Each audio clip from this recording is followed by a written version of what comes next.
If perception requires a subject who sees, what is it that observes when no effort, intention, or sensory focus is involved? This question points to a quiet but persistent paradox in human experience. In everyday thinking, awareness is assumed to be tied to the senses. Seeing is associated with the eyes, hearing with the ears, and observation with an active thinker who directs attention toward an object. Yet many people report moments of awareness that do not fit this model.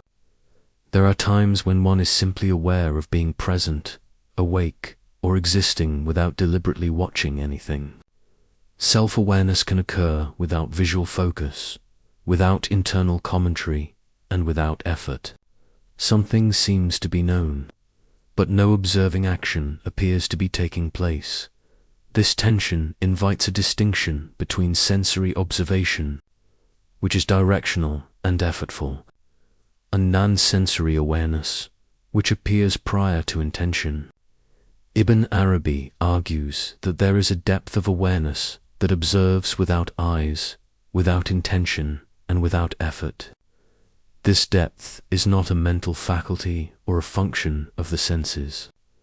It is the ground from which perception itself arises. Modern psychological life makes this distinction difficult to recognize. Daily experience is dominated by constant attentional demand. People are required to monitor tasks, manage information, evaluate performance, and observe themselves continuously.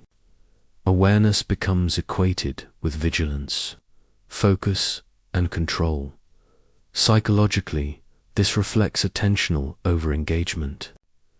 Awareness is conflated with focused attention, and attention is treated as something that must always be actively directed. Self-awareness becomes synonymous with self-monitoring. Thinking, observing, and evaluating merge into a single continuous activity. From a neuroscientific perspective, this pattern corresponds to the dominance of executive attention systems. These systems are essential for goal-directed behavior, but when they monopolize conscious experience, access to background awareness networks is reduced. Awareness becomes narrow, effortful, and fatiguing. The observable consequences are familiar: mental exhaustion, heightened self-consciousness, and difficulty resting in awareness without doing something. The core problem is conceptual. Awareness is treated as something that must be performed rather than something that is. Ibn Arabi addresses this confusion by distinguishing active observation from foundational awareness. Ibn Arabi is often described as a mystic, but this label obscures the analytical precision of his thought. He is fundamentally a philosopher of consciousness and perception. His concern is not metaphor, but structure, how knowing occurs and what makes experience possible. His core metaphysical claim is that awareness precedes sensation, cognition, and intention. Sensory data appear within awareness. They do not generate it. Thought operates within awareness. It does not produce it. Intention modifies experience, but it does not create the capacity to experience. The key distinction he draws is between seeing as a sensory function and knowing as presence. Seeing requires eyes, direction, and effort. Knowing, at its deepest level, requires none of these. The knower, in this framework, is not identical to mental activity. Awareness does not require an observing ego.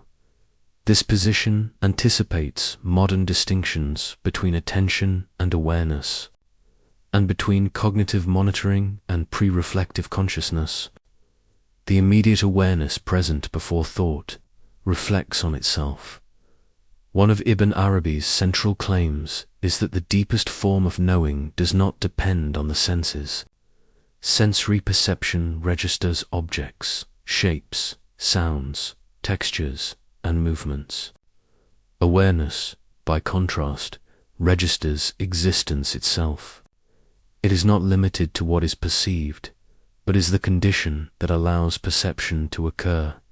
In cognitive science, this is often described as pre-reflective awareness.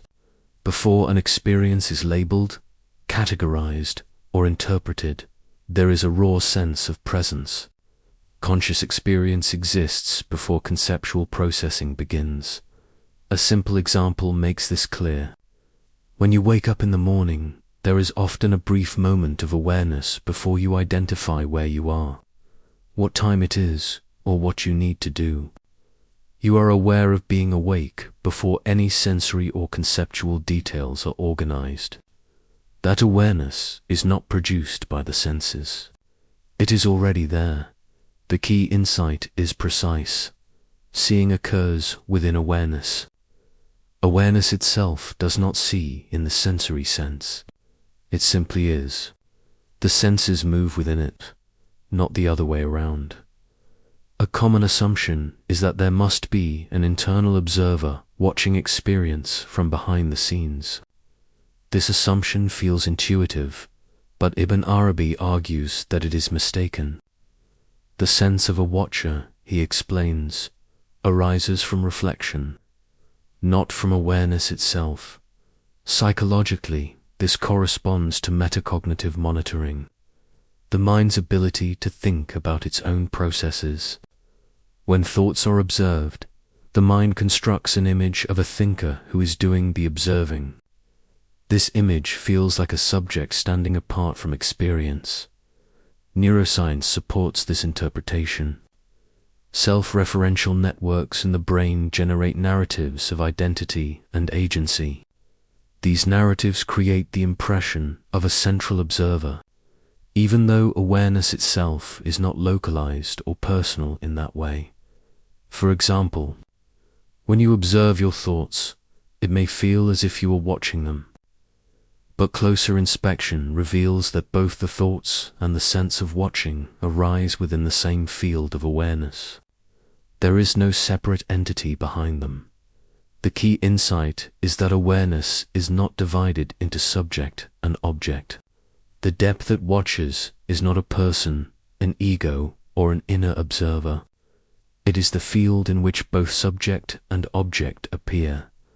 Ibn Arabi introduces a paradox that challenges modern assumptions.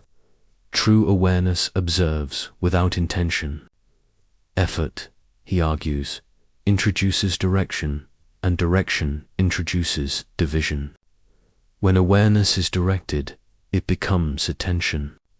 When effort is applied, a goal is implied. From a cognitive science perspective, this corresponds to non-effortful awareness states, in which clarity is present without active control. Neuroscientific studies show that during such states, executive control decreases while perceptual clarity remains intact. Many people encounter this spontaneously. During moments of stillness, exhaustion, or sudden quiet, awareness can become vivid without effort. There is clarity, but no sense of trying to observe. The implication is crucial. The deepest awareness cannot be produced through effort, practice, or technique. Any attempt to generate it turns awareness into an object of attention. It can only be recognized when effort subsides. Ibn Arabi's deeper logic is that this depth of awareness is not an attribute of experience. It is the condition that allows experience to appear at all. In philosophical terms, it is the ground rather than the content of consciousness. Psychologically, this can be described as awareness functioning as a background field. Experiences arise and pass, but the field itself remains unchanged. What seems hidden is not hidden at all. It is simply overlooked because attention is drawn to content. This explains why awareness often feels elusive. It is not absent. It is too fundamental to be noticed as an object. Like light illuminating objects, it does not illuminate itself in the same way. The insight here is that depth is not something to reach. It is what has always been present, enabling every perception. A common reaction to this idea is discomfort. People expect awareness to feel personal, owned, controlled, or identifiable as mine. When awareness is encountered as impersonal, it can feel unfamiliar or even unsettling. Cognitive science helps explain this response. Identity is largely constructed through narrative, stories about who one is, what one does, and what one experiences. When awareness is recognized as prior to narrative, the sense of personal ownership loosens. Ibn Arabi emphasizes that awareness is not owned by the self. Impersonality does not mean emptiness or absence. It means that awareness is not confined to identity. The discomfort arises not because something is missing, but because a familiar structure identity is temporarily unsupported.